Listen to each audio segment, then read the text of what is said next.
Everyone doing today? It's your boy JJ Domination. No, I did not quit YouTube all of a sudden, but here we are, ladies and gentlemen. We are going to be doing some off-season videos. Of course, I'll do my playoff predictions maybe on Friday because I know there is Saturday games or whatever. I'll be giving you guys my updated predictions in that video. I still have to go back and track what I did in week 17 and make sure that I stay honest with myself. But today we have a very fun video. It's honestly one of my favorite kinds of videos to do, and that's grading every non-playoff team from the 2019-2020 NFL season. Now, for me, I like handing out these little grades and kind of discussing what goes into that, like what's my criteria. I don't know, I just like handing out grades. I like doing like little lists, discussion videos. Like, those are my kind of things that I really like to do, and I only do it if the opportunity's right. And since for 20 NFL teams, they won't be seeing an extra game this year, we figured, hey, let's go ahead and evaluate their season based on the following criteria, which I'm about to tell you guys. So it's going to be based really around three things. The expectations versus reality aspect, like basically how I perceived that team at the beginning of the regular season, end of the preseason, basically how I perceived that team heading into this year versus how they ended up actually doing. Which, for me, like, if I expected a team to be bad, yes, I'm gonna probably be right about that, of course, if they did actually end up being bad. And also, you do have to take into account like how the perception around the league about these teams were, and even like in the media a little bit. But this is mainly going to be my own thoughts. You'll see as we follow along. It's nothing really shady with the grading. It's all really expectations versus reality versus the perception that me and others may have had on this team. So let's just go ahead and get started with the number one overall pick in the draft. I guess you could say the worst team in the NFL, the Cincinnati Bengals. What am I going to give the Cincinnati Bengals? You'll see it up here on the screen somewhere, but the grade that the Cincinnati Bengals will be getting is a C+. Now you're probably thinking, how the hell can a team with the number one overall pick get a C+? Again, this goes into expectations versus reality. I expected the Cincinnati Bengals to be one of the worst teams in the NFL. In my opinion, I had this team probably as the third worst team in the league. The fact that they were the worst team kind of just checked all the boxes for me personally. But when I watch this team play, and that's also going to be another piece of criteria, how was the product on the field? When I watch this team play, there's some things to like. They can move the ball down the field. They can't score, but they do tend to move the football down the field. I thought Joe Mixon had a really good year despite not having much of an offensive line to work with. And Andy Dalton had some good moments here and there. He had some pretty good games down the stretch. Ryan Finley, kind of what we expected, a poor man's Andy Dalton at best. So, on offense, nothing really too special, but there were some definitely productive games and performances. And the defense, as of late, started to turn things up. We know that game against Cleveland, they played very well. I think Carlos Dunlap and Carl Lawson combined for like 5.5 sacks or 6 sacks or something crazy like that. And like, there's pieces there in place. Like, they do have a promising future. I think it's going to come down to how Zach Taylor is going to do next season, because listen, new coaches, and he struggled with this team, and he wasn't even in the worst situation. Like, there are other first year head coaches or coaches returning to the head coaching position who were thrown in the worst situations and they made the most of it, whereas Zach Taylor didn't really do too good. He went 2-14. I think he's going to be one of those hot seat candidates next year. Let's see if they draft Joe Burrow or not.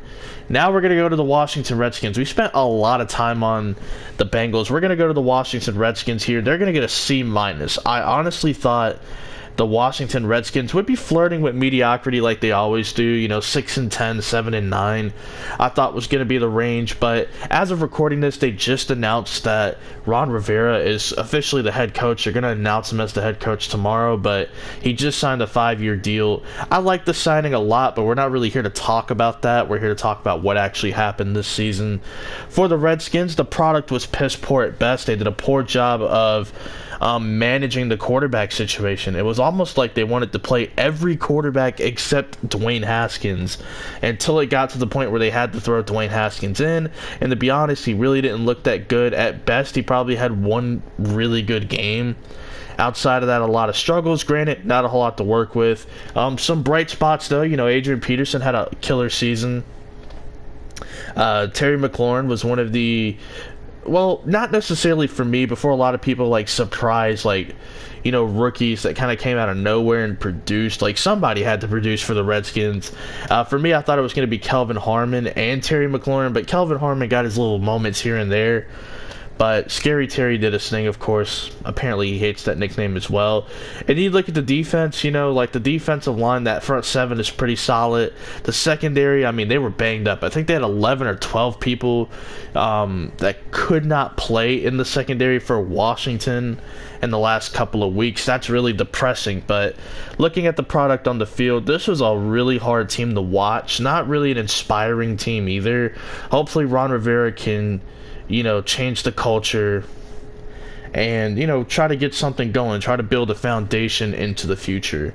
Now we go to the third worst team, the number 3 overall pick, the Detroit Lions. I'm going to give them a C. They really started out promising, didn't they? They were 2-1 or 3-1 or something like that. Or no, 2-1. I think they finished 2-2. They had that Monday night game against the Packers, and I don't know if that game really dictated this team's future. I think that's more of a narrative than anything. I'm not really under the belief that the Packers game broke them or anything. I really think their season just went downhill. This defense really didn't play well. Honestly, a major flop so far for that defense. The Trey Flowers signing, I'll be honest, he's a good player, but he is not a premier pass rusher, and he got paid like one. So again, what the hell were you doing? And I didn't like the free agent signing at the time. It made sense from a standpoint that there's familiarity there with Matt Patricia, but let's be honest, you're paying him to be a number 1 pass rusher, and he just isn't. Accept it for what it is. I did like their other free agent signings. I thought Jesse James was a good one. Just a nice tight end to have on your roster, of course. And Justin Coleman was pretty much, arguably at times, one of their better players on defense. But this team gave up a lot of yards in the air. The bend but don't break mentality, they're not meant for it because they tend to break a lot. But I tell you what, the Matthew Stafford before the injury was really looking like a legitimate MVP candidate. Not even saying that as a joke either. I know they didn't have the record to put Matthew Stafford in the MVP conversation, but if you looked at his numbers prior to his injury, he was competing with some of the best. And as a Packer fan, it pains me to say it, but I'm a realist at the end of the day. I have to call it like I see it. Matthew Stafford looked awesome in 2019. Sucks that he got injured. Apparently there's a rumor going around that Detroit is going to look to sign a decent backup or try to spend some of that money on a good backup. Maybe a guy like Nick Mullins comes to mind. I don't know. But we'll just have to wait and see. For now, Detroit gets a C. Now we go to the New York Giants, who'll have the 4th overall pick in the draft. I'm going to give them a C as well. Daniel Jones, to be honest, he's a turnover machine, man. It's crazy. And we're going to talk about another quarterback later that's a turnover machine. I wonder who that could be. But Danny Dimes, man, I think Skip Bayless said it best. In the big moments, he's Danny Pennies. Because he came out there and had a great debut game against Tampa Bay. Honestly, he looked legit. He looked like money. He made a lot of great plays. Almost damn near put the team on his back in his first game. But as the season went on, the turnovers started to pile up. Against inferior competition, he looked like shit. But I will say he did put together a lot of good performances. You look at Saquon, the injury really hindered him and his season. He started to pick it up late, but damn near in meaningless football. The last 2 weeks he played very well, but coming back from that injury, there was like a 5 or 6 week stretch where he was just playing some bad football. Darius Slayton, a big breakout player for this team. I might do a video on every team's like biggest breakout player. Expect to see Darius Slayton on that list, Giants fans out there. And then the defense, I mean, they're just bad. Like, they invested all this draft capital and money into the defensive line, and depending on the matchup, they're not really good at stopping the run, and they put all those resources into trying to stop the run. So I don't really get the philosophy there. The Giants get a C. They were a fun watch because Daniel Jones did have his moments here or there where he gave you a lot of hope. Saquon, one of the most electrifying players when he's on, but a lot of injuries and a lot of piss poor play puts them at a C. Now we're going to go to the Miami Dolphins, the team that was supposed to hashtag tank for Tua. I'm going to give them a B because I expected this team to be the worst team in football. I thought at best they'd be 2-14, 3-13. They went 5-11. They won 5 out of their last 9 games after starting 0-7. They beat teams like the Philadelphia Eagles and the New England Patriots. I mean, they deserve a lot of love. I think Brian Flores has done a great job in instilling toughness into this team and bringing a culture, you know, to the defensive side of the ball. The offense definitely needs some work. Preston Williams was a nice breakout player again. Expect to see him on a breakout player list. But Preston Williams really broke out before the injury. Devontae Parker had, like, a great stretch of football where he looked awesome. Like, he looked like that first-round pick that everybody thought he would be. And then you look at, you know, the defense, not really a whole lot to talk about outside of their linebacker play. I actually thought their linebackers were pretty solid this year. Vince Beagle, former Green Bay Packer, actually played some really good football there for the Miami Dolphins. You look at the secondary, yeah, they give up a lot of yards, but there were some moments in there where players you really wouldn't expect much out of, like a guy like Nick Needham, really came to play. So you look at the way Brian Flores has these guys playing, the culture he's establishing, you got all these draft picks, you're going to have tons of money to play with, so you're in a position where you can afford to overpay some of these younger players that other teams will be a little reluctant to bring back. Like, you're sitting pretty. You got a good chance over the next 3 years to really establish something here. So I think if you're a Dolphins fan, every right to be optimistic. I give you guys a B on the season. The LA Chargers, man, I got to give them a C. You know, very underwhelming season. I had the Chargers as a wild card team, as like the 5th seed, and they failed miserably, and a lot of that has to do with Phillip Rivers. Now, you know, I'm not even going to go into the whole Madden rating thing where he was like the 3rd ranked quarterback according to Madden. I can promise you he is nowhere near the 3rd ranked quarterback now, but listen, Phillip Rivers had a rough season. He didn't really have much of an offensive line in front of him, though, in all fairness, but man, it was a rough year. You know, it was awful. Then the Melvin Gordon holdout stuff, I mean, he didn't really play all that well until recently, which good for him. You know, you're establishing a market for yourself. Austin Eckler, really the only real bright spot on the offense. You know, the bigger role that he had to take on. You know, good for him. When Melvin Ingram was healthy, this defense was playing very well. But they didn't have Derwin James for most of it, which really hurts this team. Overall, I mean, if you think about it, the Chargers really just lost a bunch of close games. Phillip Rivers threw his way out of a bunch of games, and Melvin Gordon had a lot of bad moments as well. So this is just a team that couldn't catch a break.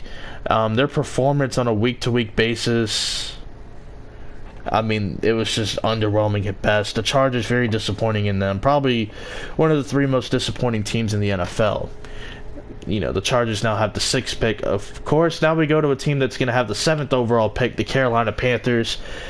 Shout out to my boy Christian McCaffrey on my fantasy football team. Came up short in the, you know, fantasy football championship. That's okay, though. I lost to the same person both times, so it is what it is. Nobody else could beat me. I'll take it. The Carolina Panthers, though, I'm going to give them a C+. You know, Christian McCaffrey basically the only bright spot. I did love how DJ Moore played as well throughout the season, despite all the weird quarterback stuff that was going on. People were buying in the Kyle Allen stock as like this franchise quarterback. He's not all that good. Can y'all stop with the bullshit already? Will Greer lasted 1.5 games. That was fun while it lasted. I mean, he really didn't prove much either. I don't really think he's all that good either, but you know, I don't know. I literally just don't know. I don't know what direction Carolina's going to go in. But there is some sort of optimism. You know, David Tepper's trying to get an offensive guy.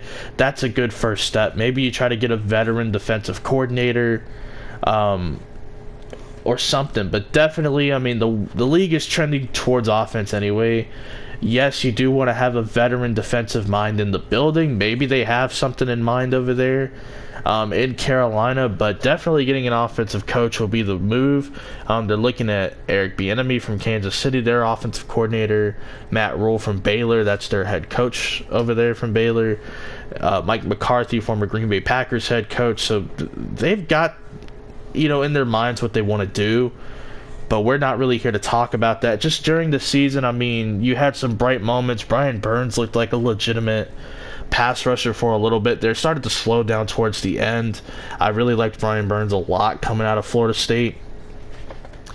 Of course, Luke Kuechly kind of took a little bit of a step down, not really looking like the number one middle linebacker in the league like he, I guess, once was when it was him and Wagner. I don't know. Just a really tough season for them. They fired Ron Rivera, of course, in the process of looking for a new coach.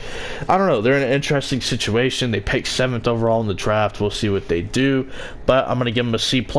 I didn't mind the product on the field. I thought they played well in most games. But they got a lot of questions, and I don't know if they have enough answers. We go to Arizona now to talk about those Cardinals, and I gave them a B-. You know, I gotta give Cliff Kingsbury and Kyler Murray a ton of credit. They came in here and made the most of a bad situation. I mean, let's face it, Kyler Murray really doesn't have that many playmakers. His offensive line is a joke. And he was able to come in here and be productive, semi-productive at best. He did have like 12 interceptions. Who cares? He's a rookie. Didn't really have a whole lot to work with, but if you don't see the hype in Kyler Murray, I'm sorry. Like, I don't know what to say to you. And Cliff Kingsbury really isn't that bad of a coach. I mean, his offense is pretty cool. It's a little innovative. A resurgence from Kenyon Drake finally breaking through. He had a couple of big games. He'll probably get a contract extension based off of those games. So, good for him. You look at the defense, I mean, Buda Baker was awesome, had a lot of tackles. He actually played very well, even against George Kittle, which, you know, George Kittle obviously owned the matchup, but Buda Baker played about as well as I've seen any safety play against him. So, you know, that's good to see. I really don't have much to say. You know, I wish Vance Joseph would, you know, get some more guys in there. You know, they probably could use another safety. Probably could use some more cornerback depth.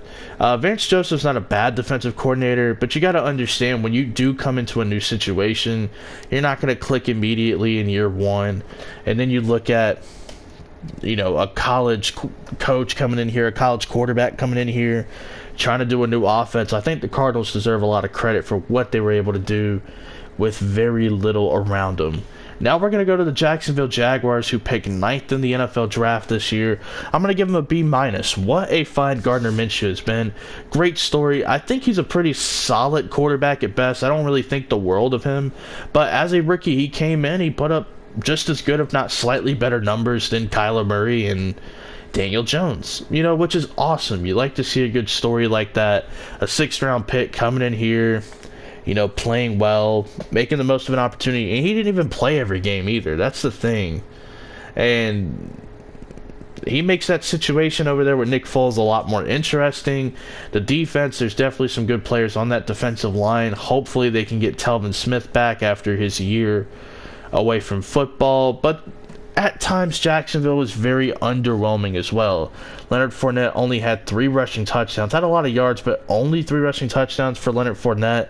Kind of underwhelming. DJ Chark had a hot start and was pretty solid throughout some of the midseason, but really started to cool off as of late. They still don't really have a legit tight end on their roster. Their offensive line suffered with injuries and inconsistencies.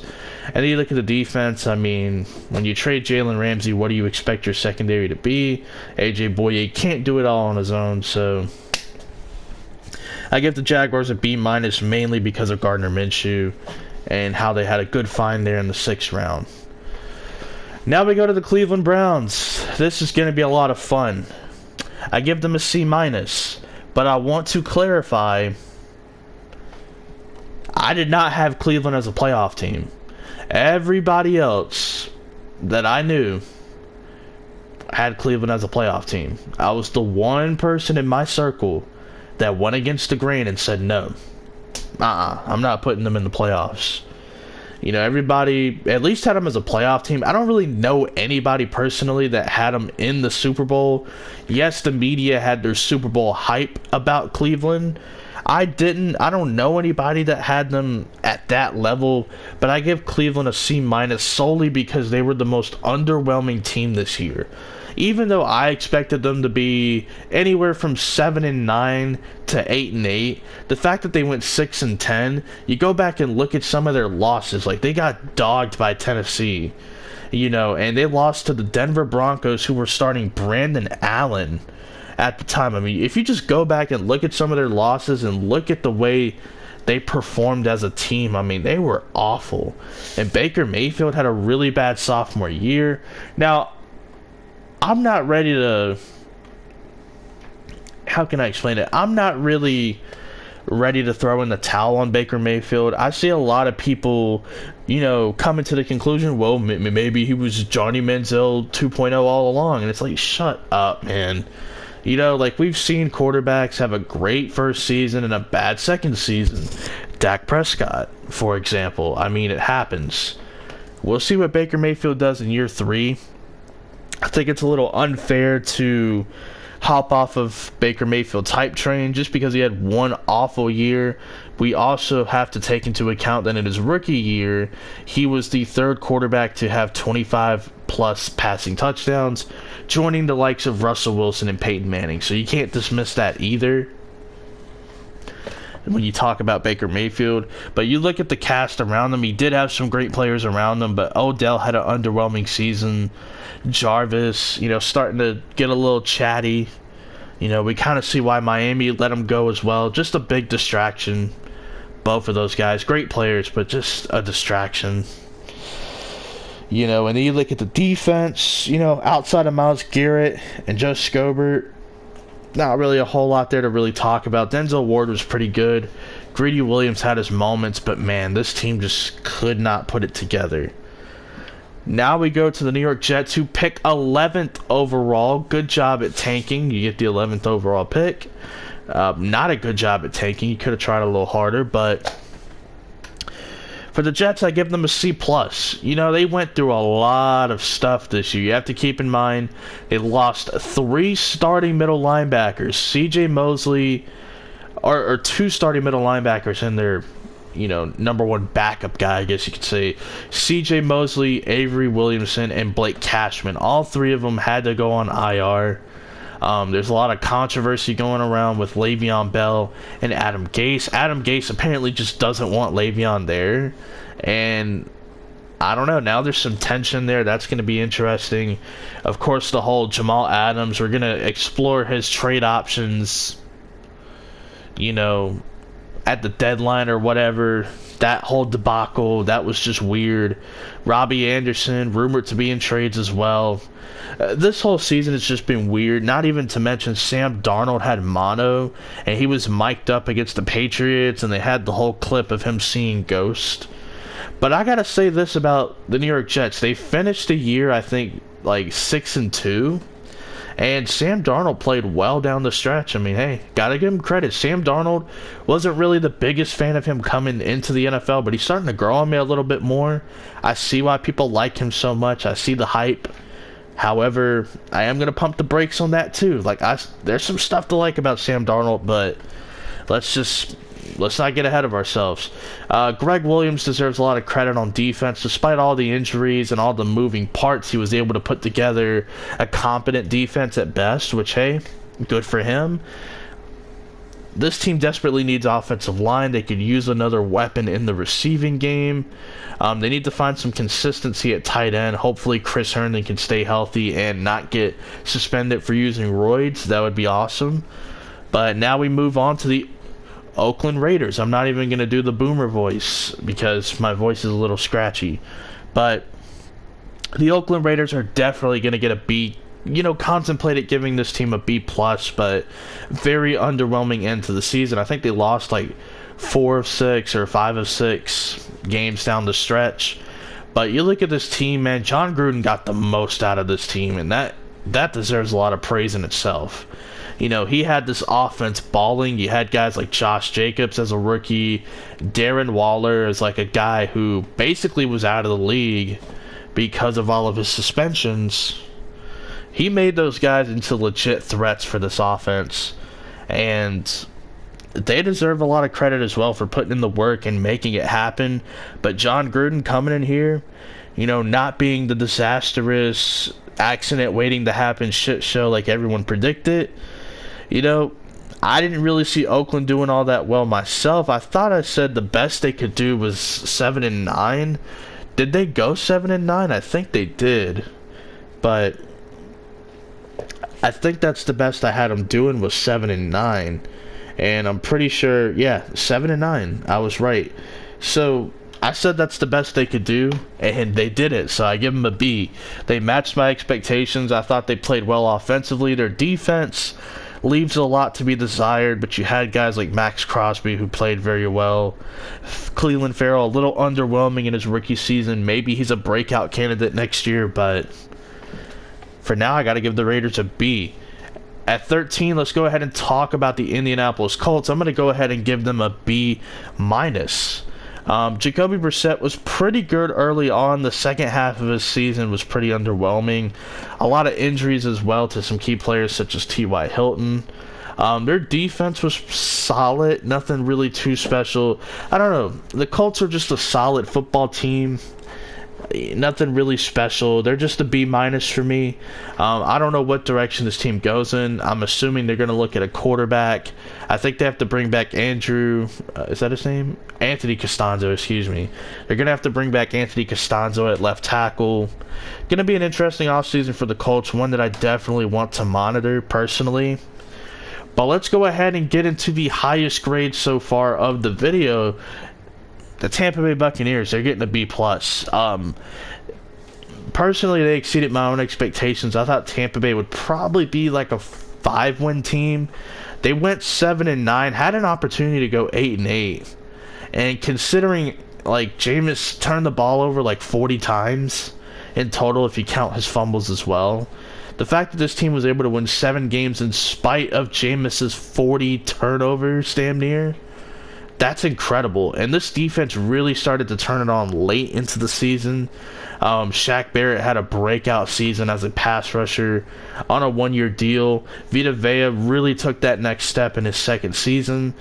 Sean Murphy-Bunting, it looks like they found something there at the cornerback position. He looks very good as a rookie. And you look at offense, Chris Godwin, total breakout season. One of the best receivers this year, honestly, to tell you the truth. Mike Evans, kind of an inconsistent season. Granted, the quarterback position was pretty inconsistent, but Mike Evans still got his numbers nonetheless. The only downer is really the whole O.J. Howard situation. Like, do they want to use him? Do they not want to use him? And the fact that this team lacks a running game, just in general.